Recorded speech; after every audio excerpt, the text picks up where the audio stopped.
بسم اللہ الرحمن الرحیم۔ السلام علیکم دوستو۔ بیان کیا جاتا ہے کہ کسی گاؤں میں ایک صاحب اپنی بیوی سے جھگڑا کر رہے تھے۔ ابھی جھگڑا ختم نہیں ہوا تھا کہ اتنی دیر میں ان کا دروازہ کھٹک گیا اور ان کے گھر مہمان آ گیا۔ خاوند نے اپنی بیٹھک میں بٹھایا اور بیوی سے کہا کہ فلاں فلاں رشتہ دار مہمان آیا ہے، اس کے لیے کھانا بنا لو۔ وہ غصے میں تھی، کہنے لگی نہ میں تمہارے لیے کھانا بناؤں گی اور نہ تمہارے مہمان کے لیے۔ وہ بڑا پریشان ہوا، لڑائی تو ہماری اپنی ہے، اگر رشتہ دار کو اس بات کا پتہ چل گیا تو خواہ مخواہ خاندان میں بات ہوگی اور خواری الگ سے ہوگی، لہٰذا خاموشی سے آ کر مہمان کے پاس چپ چاپ بیٹھ گیا۔ اتنے میں اسے خیال آ گیا کہ چلو بیوی اگر روٹی نہیں پکاتی تو سامنے والے ہمارے ہمسائے بہت ہی اچھے لوگ ہیں، انہیں ایک مہمان کا کھانا پکانے کے لیے کہہ کر آتا ہوں۔ چنانچہ وہ ان کے پاس گئے اور کہنے لگے بیوی کی طبیعت آج ٹھیک نہیں ہے، لہٰذا ہمارے گھر میں مہمان آئے ہیں، آپ ہمارے مہمان کے لیے کھانے کا انتظام کر دیں۔ انہوں نے کہا ٹھیک ہے۔ وہ مطمئن ہو کر مہمان کے پاس آ کر بیٹھ گئے۔ مہمان کو کم سے کم کھانا تو مل جائے گا، اسی ٹینشن سے فری ہو گئے، جس سے میری عزت بھی بچ جائے گی۔ تھوڑی دیر کے بعد مہمان نے کہا ذرا ٹھنڈا پانی تو لا دیجئے۔ وہ اٹھ کر گھڑے کا ٹھنڈا پانی لاتا ہوا اندر گیا تو دیکھتا ہے کہ بیوی تو زاروں قطار رو رہی ہے۔ وہ بڑا حیران ہوا اور کہنے لگا کیا بات ہے؟ اس نے پہلے سے بھی زیادہ رونا شروع کر دیا، کہنے لگی بس مجھے معاف کر دیجئے۔ اس کے خاوند نے کہا کہ بتاؤ تو صحیح آخر تمہارے رونے کی کیا وجہ ہے، تم ایسے کیوں رو رہی ہو؟ بیوی نے کہا پہلے مجھے معاف کر دیں، پھر میں آپ کو بات سناؤں گی۔ خیر اس نے کہہ دیا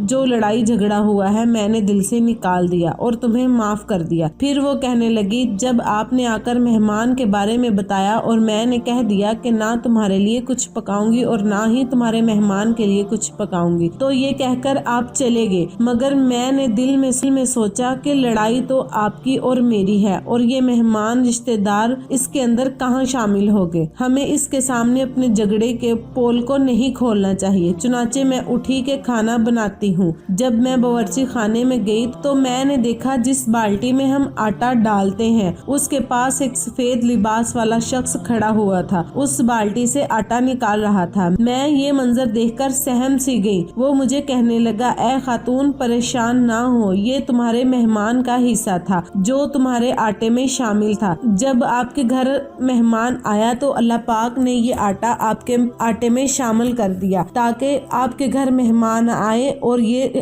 حصہ اپنا کھا سکیں۔ اب یہ ہمسائے کے گھر میں کھانا پک رہا ہے، اس لیے وہی آٹا لے کر میں جا رہا ہوں۔ اس واقعہ سے ثابت ہوتا ہے کہ مہمان بعد میں آتا ہے جبکہ اللہ تعالیٰ اس کا رزق پہلے ہی بھیج دیتا ہے۔ یہ واقعہ سچا ہے دوستو، ہمیں چاہیے ہم اپنے آنے والے مہمانوں کی خوب خاطر تواضع کریں، سچے دل سے مہمان نوازی کریں تو اس سے ہمارا اللہ بھی خوش اور ہمارے رزق میں بھی اضافہ ہوگا انشاءاللہ۔